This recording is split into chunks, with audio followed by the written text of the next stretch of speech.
Students, our chapter in Hindi नैतिक शिक्षा Birdman of India Salim Ali 10 number का आपका नैतिक शिक्षा आएगा। और जल्दी जल्दी आप मेरे साथ इसके इम्पोर्टेंट क्वेश्चन जो है करेंगे सालिम अली की। दुनिया में ऐसे कम ही लोग हैं जो दूसरों के लिए जीते हैं और मनुष्य की श्रेणी में अलग जीवों के बारे में सोचते हैं। तो स्टूडेंट्स, दुनिया में ऐसे कम लोग हैं जो दूसरों के लिए जीते हैं और मनुष्य की श्रेणी में अलग जीवों के बारे में सोचने वाले तो विरले ही हैं। ऐसे ही एक विरला व्यक्तित्व था मशहूर प्रकृतिवादी सालिम अली, जिन्होंने अपना पूरे जिंदगी जो है पक्षियों के लिए लगा दी। और कहते हैं कि सालिम अली परिंदों की जुबान समझते थे, इसी कारण इन्हें बर्डमैन ऑफ इंडिया कहते थे। तो स्टूडेंट्स, आपने ये पढ़ा और आपके पहला प्रश्न है सालिम अली को ब्रेडमैन ऑफ इंडिया क्यों कहा जाता था, इसका उत्तर आप यहाँ से लेकर और यहाँ तक क्वेश्चन नंबर 1 है ये आपका। इसका ये उत्तर हो सकता है कि दुनिया में ऐसे कम लोग हैं जो दूसरों के लिए जीते हैं और मनुष्य श्रेणी से अलग जीवों के बारे में सोचने वाले तो विरले ही हैं। ऐसा ही एक विरला व्यक्तित्व था मशहूर प्रकृतिवादी सालिम अली, जिन्होंने अपनी पूरी जिंदगी पक्षियों के लिए लगा दी। कहते हैं कि सालिम अली परिंदों की जुबान समझते थे और इसी कारण उनको बर्डमैन ऑफ इंडिया भी कहा जाता है। और उनका पूरा नाम सालिम मोइजुद्दीन अब्दुल अली था, जिनका जन्म जो है 12 नवंबर 1896 को मुंबई में एक सुलेमानी बोहरा मुस्लिम परिवार में हुआ था। 5 भाई और 4 बहनें, अनाथ परिवार के सबसे छोटे सदस्य। उनके पिता 1 वर्ष बाद ही जो है और 3 वर्ष बाद उनकी माँ की भी मृत्यु हो जाती है। इनकी परवरिश उनके मामा ने की थी, अमरुद्दीन तैयब ने। और निसंतान मामी हमीदा बेगम की देखरेख में खेतवाड़ी मुंबई में एक मध्य वर्गीय परिवार में आपका पालन पोषण हुआ। सालिम का बचपन चिड़ियों के बीच ही गुजरा। सालिम अपनी प्राथमिक कक्षा के लिए 2 बहनों के साथ गिरी गांव में स्थापित जो है जनाना Bible medical mission high school में जो है जाते थे और बाद में मुंबई के सेंट जेवियर स्कूल में उन्होंने प्रवेश लिया। उन्होंने 1913 में जो है स्टूडेंट्स 1913 में मुंबई जो है विश्वविद्यालय में 10वीं की परीक्षा जो उन्होंने पास की और आप भी 10वीं में ही हैं। सालिम अली रुचि बचपन से ही प्राकृतिक स्वच्छंद वातावरण घूमने की रही है, इसी कारण वे अपनी पढ़ाई पूरी नहीं कर पाए। बड़ा होने पर सालिम अली के बड़े भाई के साथ काम करने में मदद करने के लिए म्यांमार यानी कि बर्मा भेज दिया। यह क्षेत्र चारों ओर से जंगलों से घिरा था। यहाँ सालिम अली को प्रकृतिवादी कौशल को निखारने का अवसर मिला। तो कुछ समझे आप, ये जो है सेकंड क्वेश्चन का आंसर है स्टूडेंट्स। जो सेकंड क्वेश्चन है कि उन्होंने कैसे एज ए बर्डमैन अपना जो है अपना कौशल उसको विकास करने का अवसर प्राप्त हुआ। तो ये सेकंड क्वेश्चन है कि सालिम अली की बचपन से ही जो है रुचि प्राकृतिक स्वच्छंद वातावरण में रही है, इसी कारण। और यहाँ तक आप इसका जो है प्रश्न नंबर 2 लिख देंगे। चलें आगे का फैसला किया और सालिम अली ने पक्षी शास्त्र विषय में प्रशिक्षण लिया और नेचुरल हिस्ट्री सोसाइटी के म्यूजियम और गाइड के पद पर आप नियुक्त हो गए।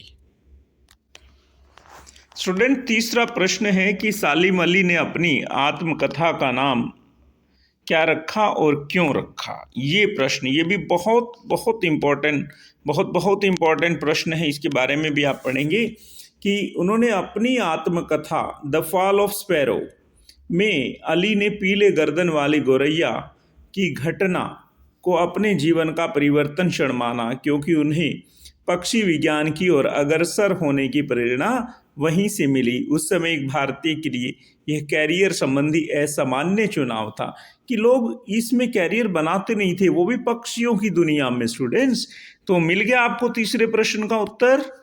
तो मैं बता रहा हूं कि तीसरे प्रश्न का उत्तर ये है बेटे, यहां से लेकर यहां तक पढ़िए और नोट कर लीजिए कॉपी में। और चौथा प्रश्न है साइबेरियाई सारस की किस विशेषता की सालिम अली ने खोज की। साइबेरिया से भी बहुत सारे पक्षी आते थे इंडिया में। तो अभी आप देख रहे हैं मेरे साथ प्यारे विद्यार्थियों कि सालिम अली पक्षियों की अलग अलग पक्षियों की अलग अलग प्रजातियों के अध्ययन के लिए वे भारत के कई क्षेत्रों के जंगल में घूमे। कुमाऊं के तराई क्षेत्रों में, कुमाऊं उत्तराखंड का एरिया है, उन्होंने बया बया की एक ऐसी प्रजाति ढूंढ निकाली जो लुप्त घोषित हो चुकी थी। सालिम अली ने पक्षियों को इतना निकट से पहचाना कि वे पक्षियों के साथ उनकी भाषा में बात कर लेते थे। साइबेरिया जो है एरिया, ये रूस जो देश संसार का सबसे बड़ा देश है, और उसमें जो बर्फ वाला क्षेत्र है उत्तरी गोलार्ध में, साइबेरियाई सारसों की एक आदत को सालिम अली सबसे अच्छी तरह पहचानते थे। अपने अध्ययन के आधार पर उन्होंने बताया था कि साइबेरियन जो सारस हैं, साइबेरिया के जो सारस हैं, वो मांसाहारी नहीं होते, वे पानी के किनारे जमी हुई काई खाते हैं। पक्षियों के प्रति सालिम अली का व्यवहार बहुत महत्वपूर्ण था। उनके पास बिना कष्ट पहुंचाए चिड़ियों को पकड़ने के 100 से ज्यादा तरीके थी।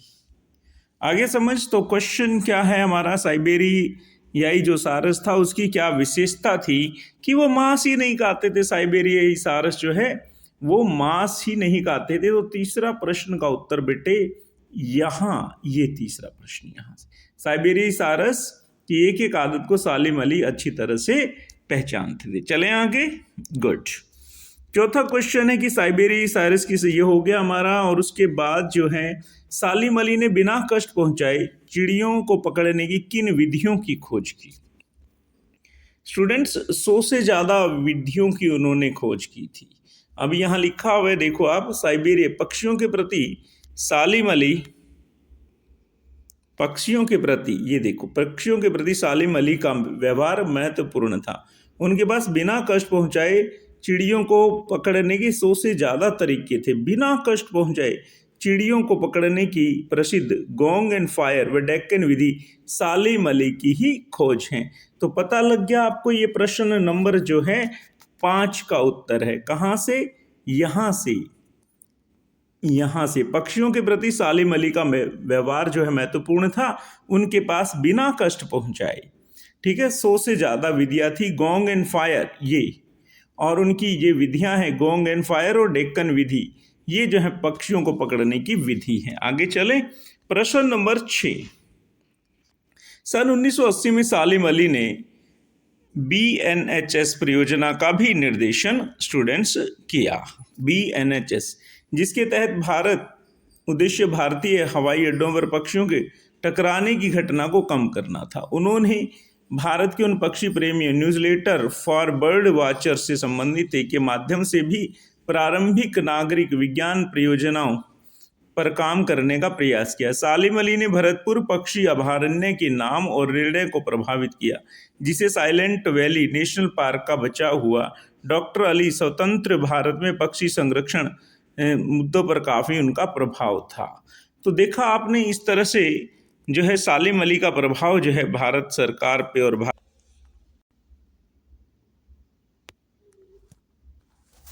प्रश्न नंबर 6 का जो उत्तर है डियर स्टूडेंट्स, ये है कि सालिम अली को पक्षी शास्त्री के रूप में कैसे मान्यता मिली।